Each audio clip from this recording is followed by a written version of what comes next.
안녕하세요. 청취자 여러분 반갑습니다. 이상희의 칼럼 읽어주는 남자입니다. 저희 프로그램은 민생과 복지 이슈를 재미있고 쉽고 깊이 있게 다루는 정책 시사 방송입니다. 저는 복지국가 소사이어티 공동대표 제주대 의대 이상희 교수입니다. 저와 함께 진행할 고정 패널부터 소개합니다. 네, 안녕하십니까. 장마가 시작됐네요. 버터 바른 목소리 버터 서정우입니다. 저는 복지국가 소사이어티 홍보팀장으로 일하고 있습니다. 네, 오늘은 정신장애인 이슈를 좀 다뤄보겠습니다. 사실 우리 사회에는 정신장애를 가진 분들이 굉장히 많습니다. 그런데 우리는 이분들에 대해 신경 쓰는 것을 자꾸 회피하게 되는데요. 언제까지나 피할 수만은 없는 일입니다. 정신장애는 그 개념도 일반인들에겐 이해하기가 좀 어렵죠. 국제질병분류에 따라 정신장애를 구분해보면 이렇습니다. 첫째, 기질성 정신병 상태가 있는데요. 여기에는 노년기 및 초로기의 정신병, 알코올과 약물에 의한 정신병 상태 등이 포함되고요. 두 번째 범주입니다. 기타 정신병이 있는데요. 여기에는 조현병, 우리가 흔히 정신분열병 이렇게 부르기도 하죠. 조울병, 기타, 비기질성 정신병 등이 여기에 포함됩니다. 셋째 범주로는요, 신경증, 인격 이상 이런 것 등의 정신장애가 있는데요. 여기에는 말씀드린 신경증, 인격 이상뿐만 아니라 성도착이라든지 성적 장애, 알코올 의존, 약물 의존, 부적응 반응, 정신지체 등이 속합니다. 오늘 방송에서는요, 바로 이 정신장애를 가진 분들의 인권 정진을 위해서 우리 사회가 무엇을 해야 할지 이 이슈를 다룹니다. 그래서 오늘 이상희의 칼럼 읽어주는 남자 주제는요, 정신장애인 인권, 당신의 목소리를 더해 주세요입니다. 이 이슈에 대해 함께 이야기를 나누어 주실 게스트 한 분 소개합니다. 복지국가 소사이어티 정책위원이신데요. 멀리 부산 해운대에서 오셨습니다. 송국 클럽하우스 유숙 소장님을 소개합니다. 유숙 소장님 안녕하세요. 네, 안녕하십니까. 반갑죠? 네, 반갑습니다. 네, 저도 소장님 보니까 무지 반갑습니다.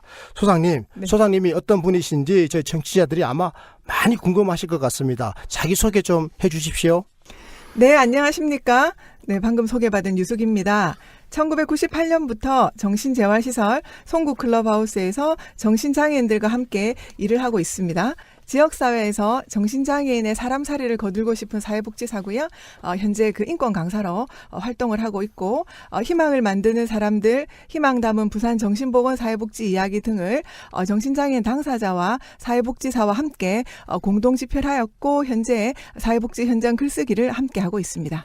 네, 그러니까 유숙 소장님이신데요. 이분은요, 사회복지사입니다.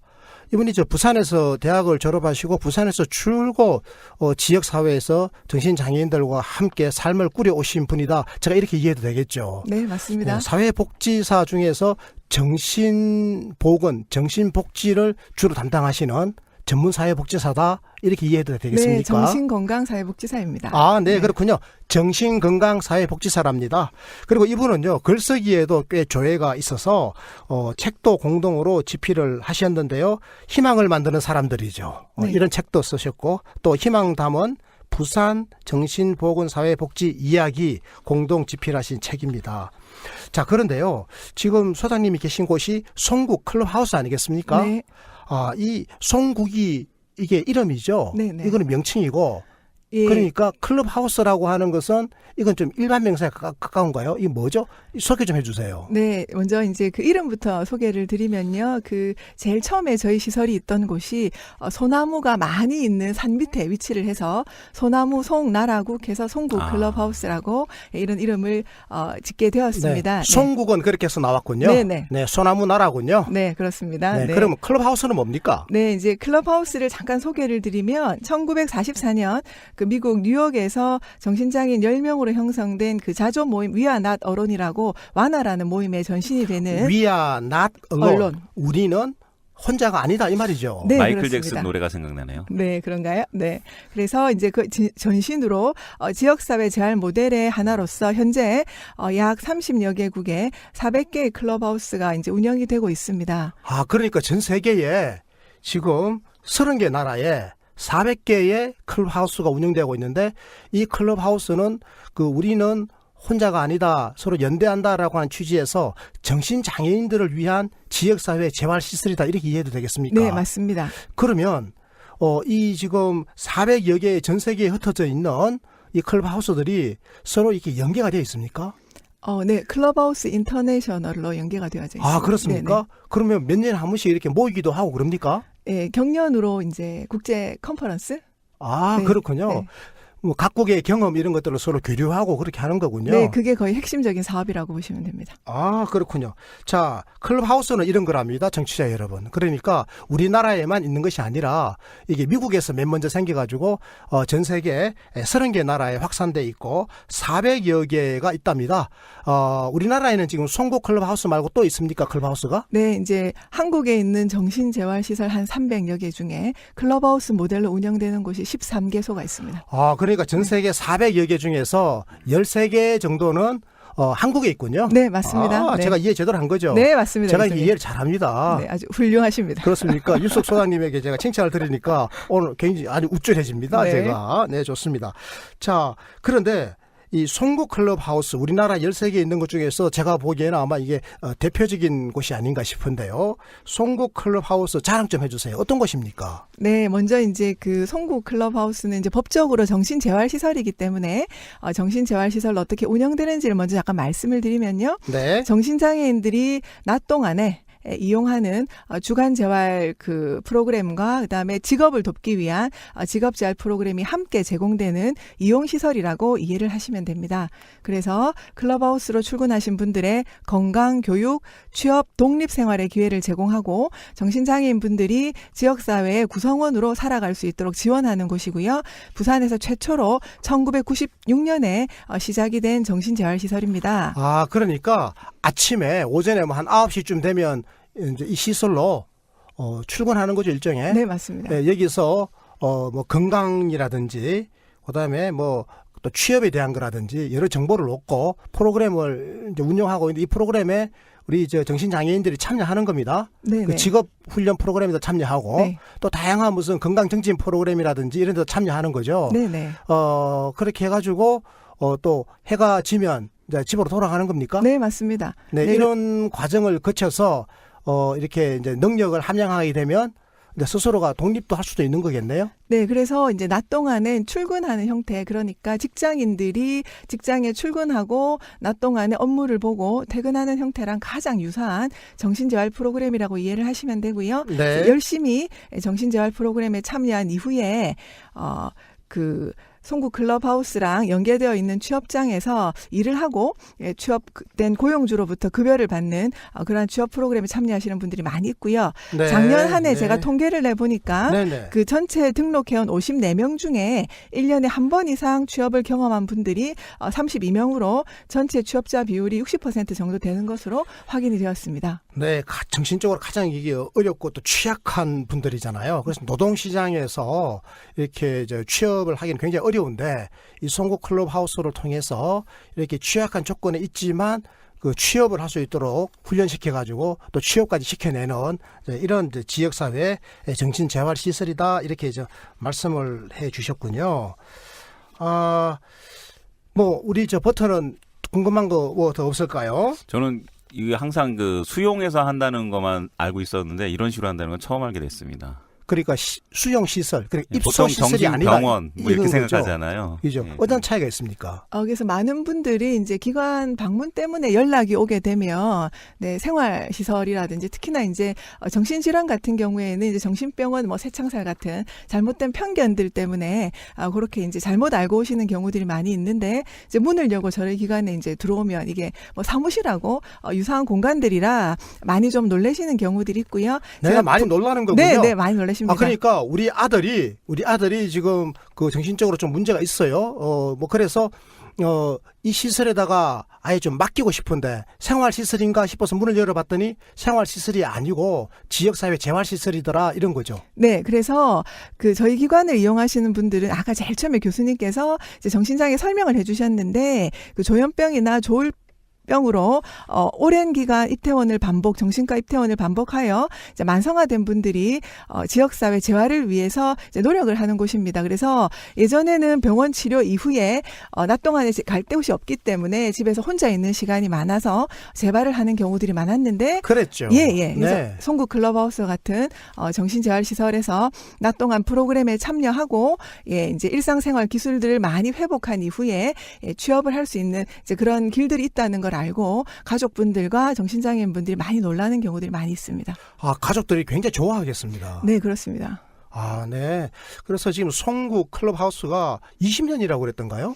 네, 그 정신보건법이 시행되고 나서 97년에 시행됐기 때문에 저희가 인가받고 지금 20년로 이제 운영을 하고 있는 중이고요. 네. 그다음에 이제 최근에 이제 몇 가지 제가 좀 말씀을 드리면 정신재활 프로그램 중에 이제 인문학을 접목한 글쓰기, 그다음에 나를 찾아가는 이제 이러한 활동들을 많이 진행을 하면서 이러한 훌륭한 프로그램들이 부산시장상을 세 차례 수상한 바가 있고 2016년에는 정신장애인 인권 증진에 힘을 쓴다는 아마 그렇게 봐주신 것 같습니다. 그래서 네. 대한민국 인권상을 수상한 바 있습니다. 아, 대단합니다. 2016년 대한민국 인권상을 수상했는데요. 이게 어느 기관이 준 상입니까? 국가인권위원회입니다. 아, 네, 국가인권위원회면 이게 국가의 그 공식적인 조직이지 않습니까? 네네. 우리나라를 대표해서 그 유엔의 그 인권 헌장을 실천하기 위한 조직 아니겠습니까? 네, 맞습니다. 그 위원장님은 그 장관급 직입니다. 그러신가요? 아, 네.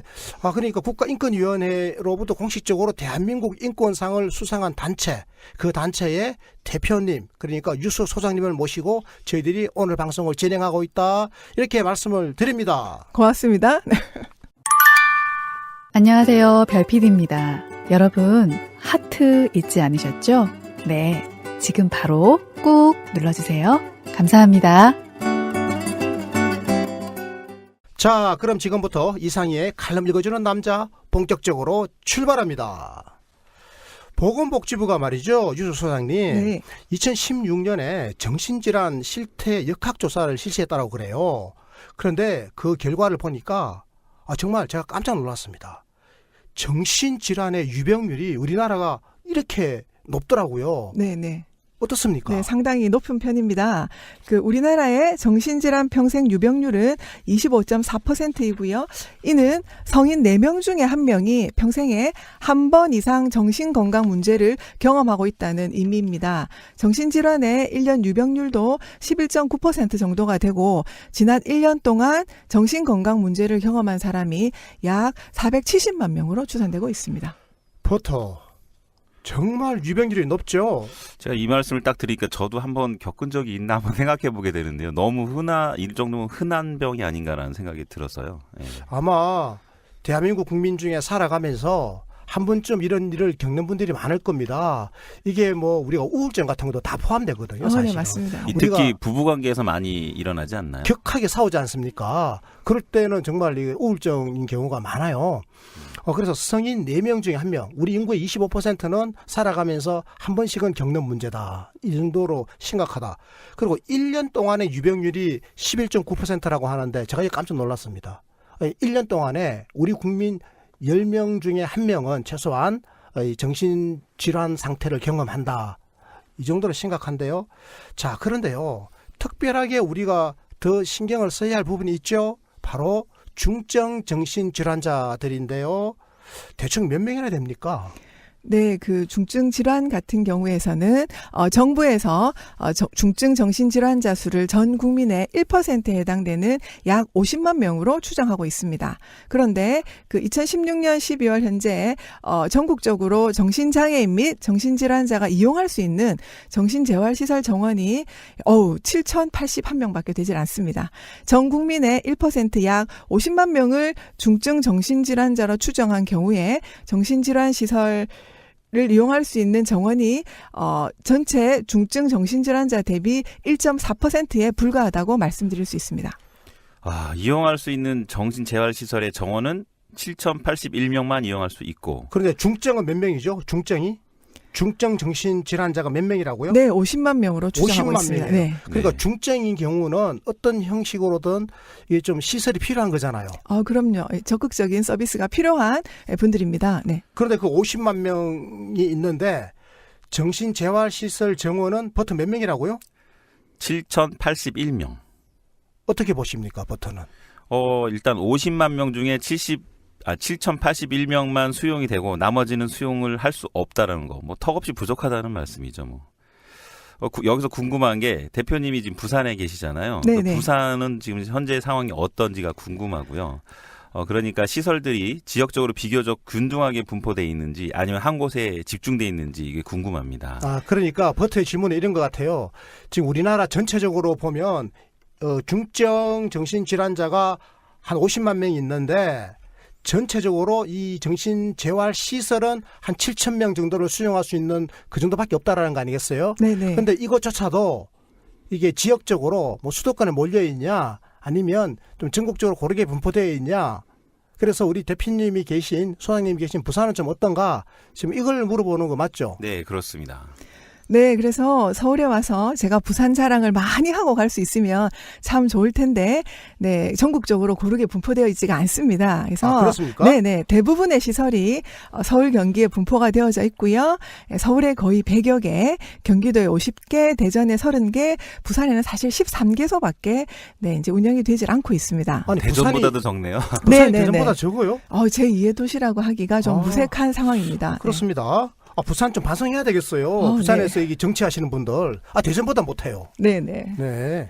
그래서 이제 부산시 인구가 지금 한 350만 명 정도가 되는데 부산의 정신장애인 수는 한 8천여 명으로 확인이 되고 있습니다. 그런데 다른 장애와 달리 정신장애인은 편견이 심하기 때문에 장애 등록 비율이 매우 저조하고요. 정신질환 평생 유병 중증 정신질환 1%만 적용을 한다 하더라도 3만 4천 명의 부산시 정신장애인을 위한 정신재활시설이 마련이 되어야 됩니다. 그러니까 아까 중증 정신질환이 우리나라에 한 50만 명이라고 그랬지 않습니까? 네네네. 전체 인구의 1%니까 예.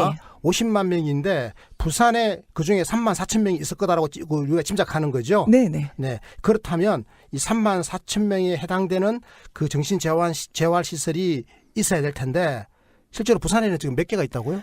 13개의 정신재활시설이 있고 총 정원이 441명밖에 되질 않습니다. 와, 441명입니다. 네네. 그러니까 3만 4천 명의 중증 정신질환자가 있을 것으로 추정되는데 지역 재활에서 이렇게 받아들일 수 있는 부분은 한 440명 정도밖에 안 된다라고 하는 거니까 지금 부산의 상황이 굉장히 심각하네요. 네네, 많이 안타까운 상황입니다.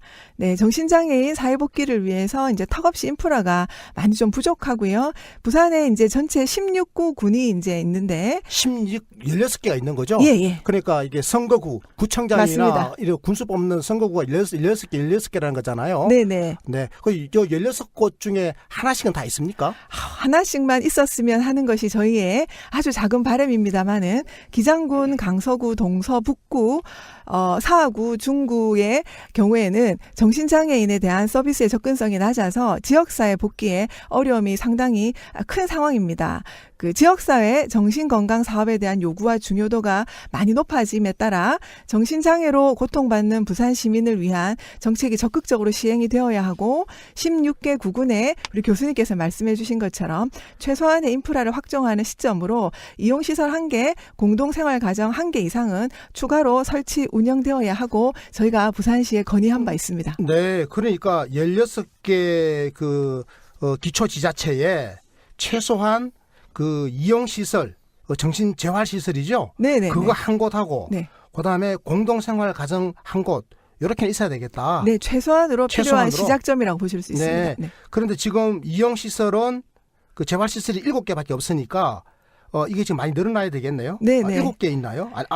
9개 있군요. 네네. 현재 구별로 균등하게 이게 분포가 되어져 있지 않기 때문에 네. 이용시설 1개소가 추가로 설치가 되어야 하고 네. 공동생활가정도 12개소가 추가 설치 운영되어야 하는 상황입니다. 제가 완전히 이제 이해했습니다. 그러니까 16개 기초지자체 중에서 지금 이용시설이 없는 곳도 있고 또 공동생활 과정이 없는 곳이 많은데요. 그래서 하나씩 갖춰지려면 최소한 이용시설이 7개가 추가되어야 되고 공동생활 가정은 12개소가 추가되어야 된다 이 말씀이네요. 네, 맞습니다, 교수님. 네, 그래서 제가 보니까 기장군, 강서구, 동구, 북구, 사하구, 중구 지금 이 경우가 특히 취약한 거죠.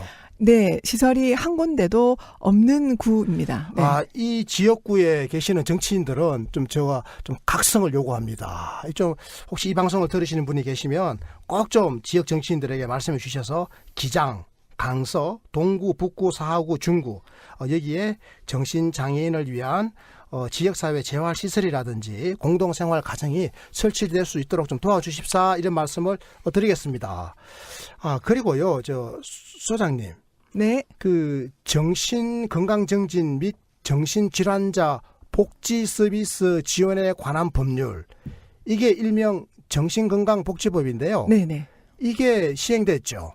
네, 시행이 되고 네. 이제 1년 정도 된 상황입니다. 네. 네, 1년 됐죠. 네네. 그런데 이 정신건강복지법이 시행됨에 따라 가지고 이게 지금 병원에 수용되어 있던 정신질환자들이 지금 병원으로부터 이제 나올 수 있게 된 거죠. 좀 쉬워진 거죠. 이게. 네네네. 그러니까 병원에서 이제 나오게 되면 원래 살던 가정으로 돌아가든지 지역사회로 돌아가야 되지 않겠습니까? 네네. 근데 지금 이 돌아갈 곳이 없다라고 하면 이게 지금 문제가 될 것 같은데요. 상황이 어떻습니까? 네, 아주 이제 계속적으로 저희가 이제 논의하고 있는 것처럼 상당히 안타까운 상황입니다. 갈 곳이 없는 정신장애인들은 병원에 다시 입원을 하거나 노숙인으로 전락해야 하는 상황에 놓여 있습니다. 말 그대로 돌아갈 곳이 없기 때문입니다. 그러니까 지금 병원에 이게 막 수용되어 있는 거 말이죠. 네네. 일종의 이게 사회적 입원 아니겠습니까? 사회적인 입원이 우리나라가 상당히 퍼센테이지가 높습니다. 네. 이건 인권의 문제이기도 하고 네네. 사회적으로 굉장히 심각한 정치 사회적 문제인데요. 그래서 탈원화 병원으로부터 나올 수 있게 하자라고 하는 방향은 잡았는데 막상 나오고 나니까 지역사회에서 받아들일 준비가 안 돼 있다라고 하는 게 지금 유숙 대표님, 소장님 말씀이죠. 네네. 자, 그러니까 말이죠. 이 지역사회의 정신재활시설이 매우 중요하고 필요하다 지금 이런 주장을 하고 계신데 실태가 어떻습니까? 실태. 네, 그러면 우리나라의 이제 정신재활시설의 유형을 먼저 잠깐 설명을 드리도록 하겠습니다. 네. 이제 여러 가지 형태로 이제 운영이 되어져 있습니다. 그래서 그 낮 동안 송구 클럽하우스처럼 낮 동안에 직업재활과 주간재활 서비스를 제공하는 주간재활시설, 그다음에 이제 기숙사의 형태로 이용이 되지요. 입소재활시설, 그다음에 하프웨이 하우스라고 합니다. 병원에 계시다가 바로 집이나 지역사회로 나가기가 힘이 들기 때문에 6개월 동안 준비를 하는 지역사회 전환 시설도 있고요. 전환시설이 그런 거군요. 네네. 그러니까 병원에서 지역사회로 바로 가면 이게 일종의 충격이 심하니까 한번 충격을 완화시켜주는 완충장치 같은 걸로 전환시설을 마련해가지고 한 6개월 정도 거기서 살다가 지역사회로 돌아간단 말이죠. 네네. 그래서 그게 지역사회에 잘 정착할 수 있도록 도와주는 해주는. 거. 네네. 그게 전환시설이군요. 네, 지역사회 전환시설이고요. 네. 이 시설들이 이제 경기도 쪽으로 좀 늘어나고 있는 상황이고, 그다음에 이제 2가지 이상의 이제 이용의 형태가 있는 종합시설도 있고, 우리가 흔히 알고 있는 그룹홈이 공동생활 가정입니다. 우리가 앞으로 나아가야 할 방향이라고도 보여지고요. 그다음에 이제 이분들에게 많은 취업의 기회를 드리기 위해서 직업재활시설, 그다음에 알코올 중독인 분들도 일부 정신재활시설들에서 운영을 하고 있고, 요즘에는 왜 조기정신증 해서 아동 청소년의 정신건강의 문제에도 어려움이 많이 있습니다. 그래서 이 아동들을 지원하는 시설도 전국에 12개소가 운영되고 있는 상황입니다. 제가 유숙 소장님 말씀 쭉 들어보니까 이게 지금 우리나라의 시설의 유형은 굉장히 많이 있어요. 네네. 그러니까 다른 나라 못지않게 이게 맛배기로 이런 시설들 그리고 주간 재활 시설, 입소 재활 시설, 지역 사회 전환 시설, 공동생활 가정 그룹홈이죠. 직업 재활 시설, 중독자 재활 시설, 그다음에 아동 청소년 시설 이렇게 시설은 골고루 있는데 네네. 문제는 이게 개수가 몇 개가 안 돼요. 네네. 그죠? 예. 너무 작아요. 뭐 예를 들어 가지고 지역 사회 전환 시설은 고작 4개밖에 없다라든지 뭐 이런 네네. 거잖아요. 네네. 그리고 직업 재활 시설도 전국적으로 11개밖에 없다라는 거 아니에요. 네네. 좀 이게 큰 문제인 것 같습니다. 버터 어떻습니까? 정신장애인의 인권은 매우 좀 침해당하기 쉬울 것 같은데 사실 이런 게 TV에도 많이 보고요. 유숙 대표님은 현장에서 정신장애인의 인권을 겪으실 일이 많을 것 같은데 여기에 대해서 생각할 많은 계기가 있을 것 같습니다. 어떻습니까?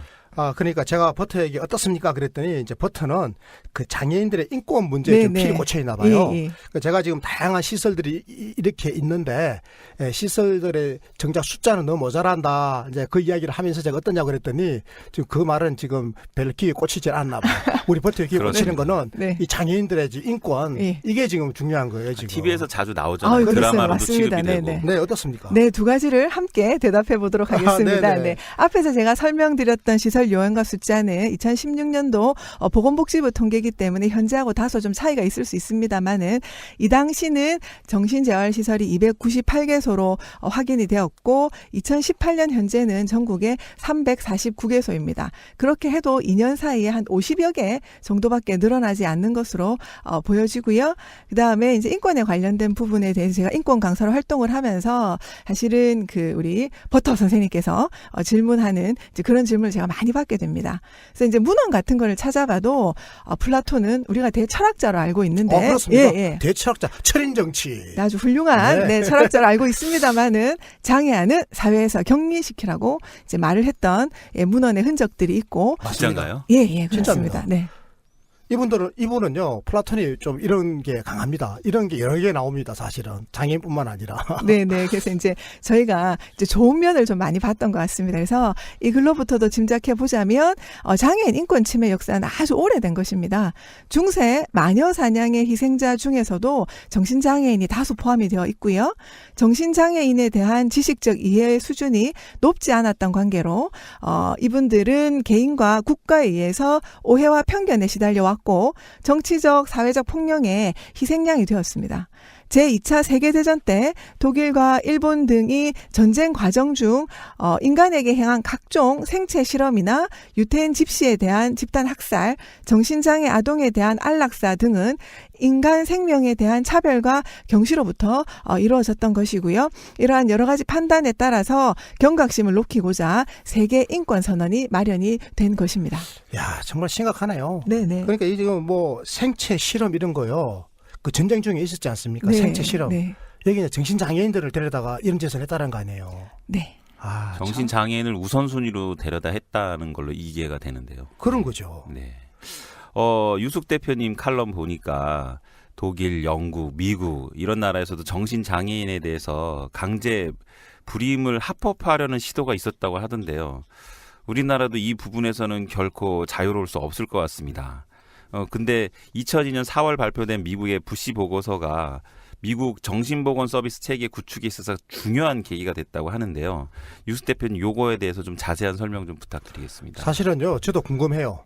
왜냐니까 이 부시가 제가 아는 그 미국 대통령 부시가 맞냐 이게 궁금하고요. 왜 그러니까 이게 네. 좋은 내용이라고 되어 네, 있어요. 맞습니다. 부시가 별로 관심 안 가질 것 같은 내용인데. 그러니까. 아마 그 부시 대통령이 대통령으로 계실 때 훌륭한 보좌진이 많이 있었던 것으로 그렇게 추정이 되고요. 아, 그렇습니까? 네. 2002년 발표된 미국의 부시 보고서로 인해서 직업 및 주거 사례 관리, 재활과 의료 서비스의 융합을 통해 지역 사회를 기반으로 한 포괄적 정신보건 서비스 체계 운영이 가능하게 되었습니다. 정신장애 소비자 중심의 옹호 활동 증가에 따라 정신장애인과 가족의 영향력의 확대를 가져왔고요. 이것은 우리나라에서 2009년 국가인권위원회에서 발간한 정신장애인 인권 보호와 증진을 위한 국가보고서에 큰 영향을 미친 바 있습니다.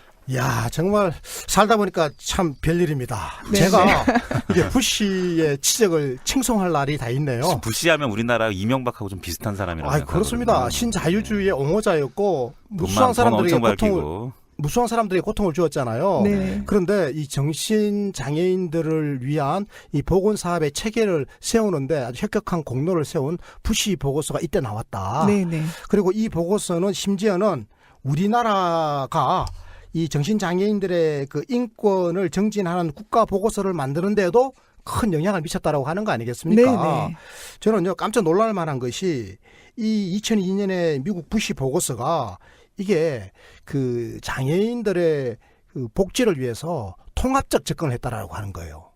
이게 참 어려운 그렇죠. 거거든요. 네. 우리가요, 뭐 장애인들의 건강, 뭐 장애인들의 인권, 장애인들의 무슨 뭐 복지 이렇게 부분에 대해서는 더 많이 접근을 했었어도 직업이라든지 주거, 그다음에 재활, 의료 이런 것들 전체적으로 융합해가지고 통합적인 지역사회 재활 서비스 체계를 구축했다라고 하는 거는 이건 굉장히 남다른 성과 아니겠습니까? 우리가 배울 건 배웁시다. 네, 재활과 그리고 의료 서비스의 융합이 아주 교수님께서 얘기하셨듯이 주목할 만한 그런 부분이라고 생각됩니다. 그래서 이거 우리가 이제 포괄적이다. 네. 영어로는 comprehensive 이렇게 쓰는데 포괄적이다. 이 포괄성은 굉장히 중요한 개념이거든요. 그래서 이제 파편적인 게 아니다. 분야별이 아니라 이게 삶의 여러 분야, 직업, 주거, 재활, 의료 이런 모든 분야를 통합해가지고 포괄적으로 정신보건 서비스 체계를 구축했다. 이런 중대한 의미가 있는 것이 바로 미국의 2002년 부시 보고서였다. 이 설명을 해 주셨습니다. 제가 왜 이거 자꾸 강조하는가 하면요. 앞으로 우리는 이렇게 가야 되거든요. 맞죠, 유수 선생님? 네, 맞습니다. 네. 네. 자, 그렇다면 이번에는 우리나라 정신장애인의 실태 그리고 문제점 이 부분을 좀 살펴볼 차례인데요. 자, 유숙 소장님 어떻습니까? 네, 현재 우리나라는 유엔의 경제적, 사회적, 문화적 권리 규약과 시민적, 정치적 권리 규약에 가입해 있고요. 이 두 개의 국제 인권 조약 이외에도 인종차별 철폐 협약, 여성차별 철폐 협약, 고문 방지 협약, 아동 권리 협약, 그리고 중요한 장애인 권리 협약에 가입해 있습니다. 장애인 권리 협약이군요. 네, 여기서 장애인 권리 협약이란 어떤 종류든 장애가 있는 사람들의 존엄성과 권리를 보장하기 위해 만들어진 국제 협약입니다. 네, 국제 협약 이렇게 말씀해 주셨고요. 그러니까 이게 국제 인권 조약에 버금가는 겁니다. 그죠? 네, 네. 국제 인권 조약이라고 하면 우리가 흔히 말하는 경제적 권리, 그다음에 정치적 권리, 그리고 사회적 권리 이런 거 아니겠습니까? 네네. 이런 것을 보장해 주기 위한 아주 보편 타당한 권리를 우리 유엔이 인권으로서 강조하고 있는 건데 장애인 권리 또한 협약을 통해서 국제적으로 보장해 주고 있는 거다. 우리나라가 여기에 가입해 있다 이런 건데요. 자, 이 유엔의 장애인 권리 협약에 의하면 정신장애인도 욕구에 따라서 복지 서비스를 함께 개인별로 지원받을 권리가 있다. 이런 것 같아요. 네네. 그러니까 신체의 자유라든지 안전이라든지 이런 측면에서 정신보건법을 근거로 해가지고 우리가 자유를 박탈해서는 안 된다 이런 거 아니겠습니까? 네네. 어떻습니까? 네, 그렇습니다. 유엔 장애인 권리협약위원회는 정신장애인을 이분들이 자유롭고 자발적인 동의에 기초하지 않은 채 장기간 시설에 수용하는 것을 비롯해서 우리나라의 정신장애인들의 높은 시설 수용 비율에 우려를 나타낸 바 있습니다. 어찌 보면 가장 간단한 방법이 정신장애인을 그냥 시설에다가 수용하는 건데요. 아주 오랫동안 전 세계적으로 그렇게 해왔고 우리나라는 아직도 이런 패러다임이 강하게 작동하고 있는데요. 앞으로는 좀 많이 달라졌으면 좋겠습니다. 그런데 이게 또 현실에서는 만만치 않은 게 이게 또 문제란 말이에요. 네, 그렇죠. 그래서 유엔의 장애인 권리협약위원회가 우리나라에게도 이렇게 지금 우려를 표시했지 않습니까? 네네. 대한민국은 시설 수용 비율이 너무 높아. 왜 자꾸 정신 장애인들을 자꾸 병원에다가 감금하고 수용하고 이런 것만 자꾸 하려고 그래. 지역 사회로 좀 이렇게 가도록 해. 이렇게 지금 공고한 거죠. 네, 네, 맞습니다. 그렇습니다. 경찰에서 수사로 치면 이제 구속 수사냐 불구속 수사냐 뭐 이런 느낌이 나네요.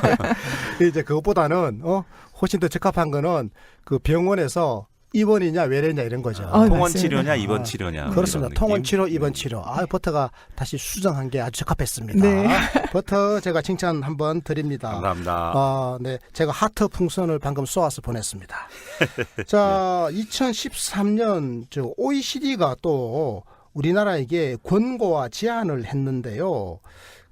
어떻습니까? 우리나라의 정신 건강의 수준과 문제점을 OECD가 이렇게 잘 지적했다고 그러는데요. 어떤 내용입니까?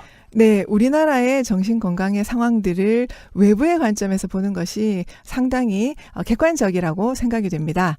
그렇죠. 네. 한국 정신건강 정책 리뷰에 관한 제안 사항을 통해서 OECD가 우리나라에 권고한 것은 총 3가지가 있습니다. 첫 번째는 그 정신건강 이제 모델이 좀 변해야 된다. 입원 중심에서 지역사회 기반으로 변해야 된다라는 것이 첫 번째 권고 사항이고요. 네. 네, 두 번째는 그 정신적 스트레스 인식 및 해결을 하는 데 있어서 공공보건 계획의 일부로서 대한민국 국민 전체에 정신건강 전립을 수립할 것을 권고했고요. 네. 그다음에 세 번째로는 정신건강 관리 체계와 리더십이 필요하다고 권고한 바 있습니다. 네. 그러니까 OECD가 우리나라의 정신 보건을 향상하기 위해서 권고를 했군요. 그러니까요. 네네. 이 권고가 어떤 내용인지를 우리가 보니까 크게 세 가지인데, 하나는 입원 중심에서 지역 사회를 기반으로 바꾸자. 이게 지금 유숙 소장님이 쭉 지금까지 운동을 해오신 거 아닙니까? 네, 활동한 내용의 핵심적인 이게 사항입니다. 바로 거죠. 송국 클럽하우스의 핵심인 것 같은데요. 네, 맞습니다, 선생님. 송국 클럽하우스의 취지다. 네, 배경이다. 네. 출범의 배경이다. 혹은 저 목표다. 뭐 이렇게 봐도 되는 겁니다. 네, 저도 별풍선을 보내야 되나요? 그래 주십시오. 좋습니다. 버터 좋아합니다. 네. 많이 보내주십시오. 자, 그리고 두 번째로는 이 정신질환자들뿐만 아니라 국민 전체의 정신건강도 정진되어야 되겠다. 네네. 자, 세 번째, 그렇게 하도록 하기 위해서는 어떻게 해야 된다? 국가적 차원에서 정신건강관리 시스템을 구축하고 관리, 거버넌스 시스템도 리더십도 구축하자. 이런 이야기를 했습니다. 이게 OECD의 이제 권고 사항이었고요. 근데 이거는 그냥 복지가 잘 되면 해결되는 문제 아닌가라는 생각도 듭니다. 복지국가와 같이 가는 거 아니겠습니까? 네, 맞습니다. 이게 안 되는데 우리가 복지국가다라고 우기면 그건 가짜 복지국가다 이런 생각이 저 듭니다. 사실 네, 네. 먹고 살기 힘든데 뭐 정신건강이 좋아질 리가 없다고 봅니다. 그러니까요. 이게 네. 같이 가는 거죠. 그러니까요. 이 보편성이라고 하는 거는 우리 사회 국민들 누구도 복지국가로 가는 길에서 놓치지 않는다. 함께 손을 잡고 간다. 이런 개념 아니겠습니까? 네네. 네, 그렇게 이해를 하면 될 것 같은데 버터 어떻습니까? 예, 뭐 당연히 복지국가로 가는 거 그렇게 하면 뭐 정신건강에 무조건 좋아질 것 같습니다. 자, 그다음에 올해 5월 30일이 정신건강복지법을 시행한 지 1년 되는 날이라고 하는데요. 대표님, 그 정신보건 분야에서는 중요한 법률 같습니다. 이 법률은 주로 담고 있는 내용이 어떤 건가요? 네, 정신건강복지법의 많은 부분을 차지하고 있는 내용은 이제 입퇴원에 관련된 것이 많이 있습니다. 그래서 이 법률의 시행으로 인해서 주기적으로 입원에 관한 심사를 할 수 있게 됐고요. 보호입원과 행정입원 시 2명의 정신과 전문의가 판단하여 입원을 하고 입원 치료가 필요 요건이 자타의 위험 요건이 함께 부합되어야 한다는 것입니다. 그러니까 자해나 타해, 그러니까 나를 해치거나 남을 해칠 그 명백한 위험 요건이 있을 때만 이제 입원시키는 겁니다. 네, 두 가지 요건이 함께 부합될 때만 입원을 네. 할 자격으로, 그러니까 엄격해진 거죠. 입원 엄격해진 자격이. 거죠. 예, 예. 정신과 전문의 2명이 그 합의를 해가지고 판단 내려야 입원 가능한 겁니다. 네네. 요게 바로 정신건강복지법의 중요 내용이죠. 네네. 이런 변화로 강제 입원의 요건에 부합하지 않는 상당수의 정신장애인이 지역사회에 나올 것으로 이제 예상이 되었는데요. 그러나 앞에서 살펴본 바와 같이 지역사회에서 정신장애인을 지원할 수 있는 인프라가 매우 빈약한 것이 안타까운 현실입니다. 정신건강복지법의 시행으로 인해서 변화의 바람이 많이 일고 있긴 하는데요. 구체적으로는 또 어떤 변화가 현재 일어나고 있는지도 궁금합니다. 네, 정신건강복지법 시행 이후에 자해 입원율이 높아졌습니다. 자의 입원율이죠. 네네. 자기 스스로의 뜻에 따라서 입원한다 이런 소리입니다. 네, 맞습니다. 자발적 강제 입원율. 입원이 아니고, 그렇죠. 버터 풍선 날아갑니다. 자발적입니다, 그죠? 자발적 입원. 네, 2016년 12월 31일 기준으로 35.6%였던 자해 입원율이 2017년 4월 기준에 한 38.9%밖에 되질 않았습니다. 그런데 그대로네요. 예, 그런데 법딱 시행이 된 이후에 2017년 6월 23일 자해 입원율을 확인을 했더니 53.9%로 정신건강복지법 시행 이후에 약 2개월 만에 15포인트나 상승을 한 것을 확인할 수 있었고요. 이러한 변화에 대해 법률 시행 이후 자타의 위험이 없는 정신질환자와 그 가족들이 설득을 통해서 스스로 입원 의사를 결정하도록 하는 문화로 바뀌어가고 있다라는 것으로 보는 분석의 견해도 존재합니다. 네. 그러니까 그 법 시행되고 난 다음에 그 2달 만에 38.9%이던 자의 입원율이 53.9%로 껑충 뛰었네요. 네네. 15%포인트나 상승했으니까 이 법이 그러니까 효과를 본 겁니다. 예, 정신장애인들이 입원하는 데 있어서 본인의 의사결정이 많이 반영이 되었다고 보시면 됩니다. 이제 이 말은 이제 거꾸로 뒤집어 이야기해 보면 이 정신장애인들의 인권이라고 하는 것이 이제는 그 지역사회 쪽으로 이제는 전환되는 겁니다. 그죠? 네네. 옛날에는 병원 내에 입원해 있을 때 그 속에서 이제 인간적 대접을 받는 거 아니겠습니까? 네네. 그렇다면 이제는 이제 지역사회로 나오는 분들이 굉장히 많아졌다. 그래서 지역사회가 잘해야 된다. 이제 이런 생각도 드는데요. 그러니까 이제 정신건강복지법은 진일보한 법률이다. 대표님도 이렇게 생각하시잖아요. 네네. 자, 구체적으로 어떤 점이 진일보한 것인지 더 나아진 것인지 이것 좀 알고 싶은데요. 네. 정신건강복지법에서 복지 서비스가 명시가 되어 있고요. 정신질환자의 주거, 고용, 평생교육, 복지 서비스 등에 대한 지원을 포함하게 되었는데 이는 지역사회에서 정신장애인의 인권을 강화하는 전환점이 된다고 볼 수 있습니다. 기존의 서비스는 이제 의료 중심의 서비스였는데 네. 지역사회 중심의 서비스를 갈 수 있는 이제 픽포인트가 되었다고 보면 되겠죠. 네. 1995년 정신보건법 제정된 이후에 지속적으로 정신보건 정책과 전달 체계에서 지역사회 중심 서비스의 필요성이 제기되어 왔고요. 그러나 한동안 우리나라는 정신보건 정책이 여전히 입원, 입소 중심의 서비스에서 벗어나지 못했다는 평가를 그동안 받아왔었습니다. 네. 정신건강복지법에 근거한 정신질환자의 재활, 복지, 권리 보장, 여기서는 뭐 자기결정권과 절차 참여권, 도움을 받을 권리 등을 말을 할 수 있는데요. 그래서 이 부분에 대해서 많은 분들이 예의주시하고 있고요.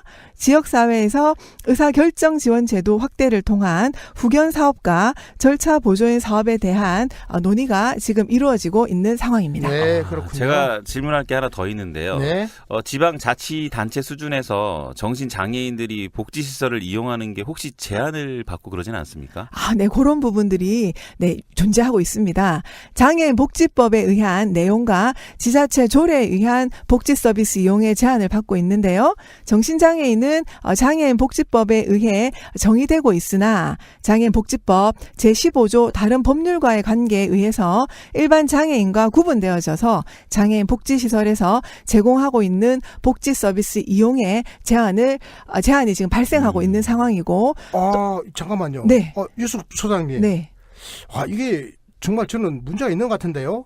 그러니까 장애인 복지법 자체가 다른 장애인들하고 정신장애인을 지금 구분해가지고 정신장애인들에게 서비스 이용을 지금 제한할 수 있는 거죠. 걸로 이렇게 만들어 놓은 거죠. 네네. 그래서 15조 다른 법률과의 관계에 보면 정신건강복지법에서 서비스를 받는 분은 장애인 복지법에서 일부 서비스를 제한할 수 있도록 되어져 있습니다. 그러니까 이 제한이 가능하다라고 하는 장애인 복지법을 근거로 해가지고 네네. 지금 각 지자체에서 지방 조례를 만들어가지고 지금 구체적으로 제한을 해버리고 있는 거 아니겠습니까? 네. 그래서 이제 장애인 복지법 제15조 폐지 운동을 저희들이 하고 있고.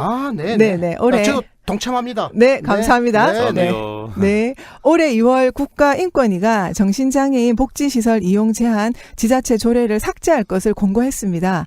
정신장애인의 사회복지관 같은 복지시설 이용을 제한하거나 퇴장을 가능케 하는 조례가 평등권을 침해하는 것인데 현재 총 74개의 기초자치단체에서 128개의 시정조치가 필요한 운영 조례가 시행이 되고 있습니다. 네, 올해 2월 달입니다. 국가인권위원회가 굉장히 중요한 권고를 했네요. 네. 자, 지자체 조례 그렇게 하면 안 된다. 삭제해. 이렇게 지금 권고를 했습니다.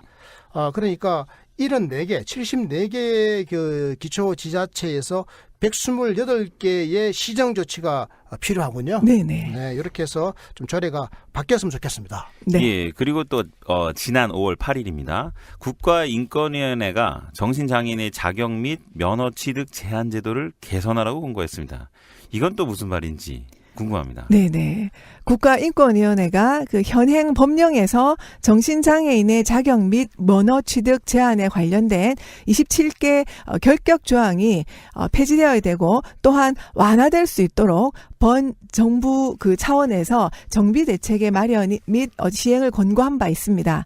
이것은 지역사회에서 정신장애인들이 한 사람의 시민으로 살아갈 수 있도록 하는 환경을 만들기 위해 법률적 정비가 함께 진행되어야 하는 상황입니다. 네, 요게 네. 요게 말이죠. 제가 보완 설명을 해볼게요. 네네. 이 정신장애인들이 각종 자격이나 면허를 취득하려면 시험 같은 걸 준비해야 되지 않겠습니까? 네. 예를 들어서 뭐 정신장애인이 지금 의사가 못 되도록 돼 있거든요. 네. 의료인도 못 되도록 돼 예. 있습니다. 갑자기 그 단어가 하나 떠올라요. 법적인 용어인데요. 금치산자. 그러니까요. 같은 취급을 하는 거예요, 지금. 금치산자에 해당하는 경우가 많이 있겠네요. 이런 경우에. 아니 좀 범주가 달라요. 범죄가 그런데 다르니까. 네, 이 정신장애인들이 지금 각종 자격증이나 면허증을 취득하려고 그러는데 이런 자격증은 안 돼. 이런 면허증은 안 돼. 이렇게 법에 아예 안 되도록 명시가 되어 있거든요.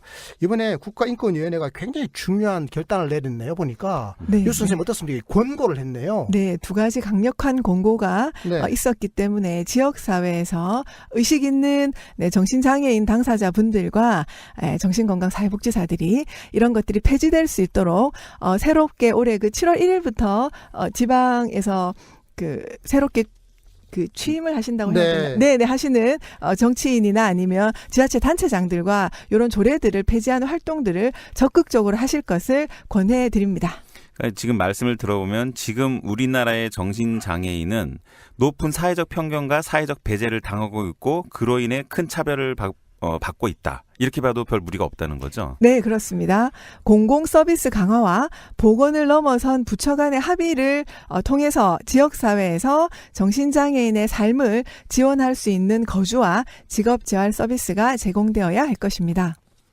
자, 정신장애인 분들도 지역사회에서 살 집이 필요하고요. 주거입니다. 네, 낮 당연한 동안에 겁니다. 갈 곳이 필요합니다. 갈 곳이 필요해요. 네, 그리고 함께할 친구가 필요하고. 재활이라든지 여가를 보낼 공간이 필요한 겁니다. 네. 그리고 친구도 필요해요. 그럼요. 네, 그래서 경제적 활동을 할 일자리 또한 필요합니다. 장애인들의 일자리가 필요해요. 네. 다른 장애인들과 지역사회 주민들과 같이 다양한 삶의 영역에서 공공서비스도 이용을 할 수 있어야 합니다. 공공서비스 이용할 수 있어야 됩니다. 다른 장애인들이 이용하는 공공서비스 정신장애인들도 함께 이용할 수 있도록 해줘야 되고요. 저는요 그룹홈이라고 하는 게 참 좋은 것 같아요. 네네. 정신장애인들이 서로 의지하면서 살면 덜 외롭잖아요. 네. 서로 이렇게 격려가 되고요. 그죠? 유숙 대표님 말씀이 제 마음에 확 와닿습니다. 정신장애인도 살 집과 갈 곳과 그리고 함께할 친구가 필요하고 지역사회의 다양한 공공 서비스를 이용할 수 있어야 합니다. 이 내용에 대해서 참 적극적으로 지지하고요. 이런 지지가 크게 그리고 지속적으로 확산됐으면 좋겠습니다. 네, 고맙습니다. 별풍선 10개 보내드리겠습니다. 그렇습니까? 네. 10개? 좋습니다. 네. 현찰로 주시면 더 감사하겠습니다. 네, 그래서 제가 칼럼도 쓰고 이렇게 이상희의 칼럼 읽어주는 남자의 방송 출연도 하고 그런 활동들을 하게 된 겁니다. 고맙습니다. 네, 모두의 인권이 존중되는 대한민국을 만들자는 게 촛불의 진정한 의미라고 믿고요. 국민 모두의 행복할 권리가 보장된 진짜 복지국가를 지지합니다. 저도 정신장애인들의 열망을 담아 그 길에서 최선을 다해 노력하겠습니다. 네, 고맙습니다. 국민이 행복한 나라, 복지국가로 가는 길에서 누구도 예외가 될 수는 없습니다. 정신장애인을 포함한 모든 장애인들의 인권이 크게 정진되는 그날 모두가 행복한 대한민국을 기대하면서 저희 방송은 깨어있는 시민들과 늘 함께합니다. 오늘은 현장의 정신장애 분야 사회복지 전문가이신 유숙 소장님과 함께 우리나라 정신장애인 복지정책의 문제점과 개혁 과제를 두루 속속들이 살펴봤습니다. 이것으로 오늘 방송 마칩니다. 지인들에게 청취 많이 권해주시고요. 저희는 늘 최선을 다하겠습니다. 함께해 주셔서 고맙습니다. 감사합니다. 수고하셨습니다. 국민이 행복한 나라, 역동적 복지국가의 시각으로 세상을 바라보는 이상희의 칼럼 읽어주는 남자. 복지국가 실현의 그날까지 늘 최선을 다하겠습니다. 구독하기, 좋아요, 다운로드 부탁드립니다. 고맙습니다. 고맙습니다.